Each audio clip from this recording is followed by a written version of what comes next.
ఇదేందో తెలుసునా సారు, నా ఒంట్లో పారే మా నాయన రక్తం. ఇది నా నుండి ఎవడు వేరు చేయలేడు సారా.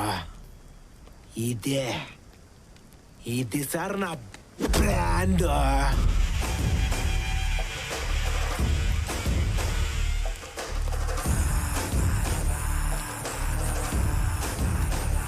బుల్లెట్కి భయపడే బ్రాండ్ అనుకున్నావు రైతే, సొంత పొగరుతో పెరిగిన బ్రాండ్ రైతే.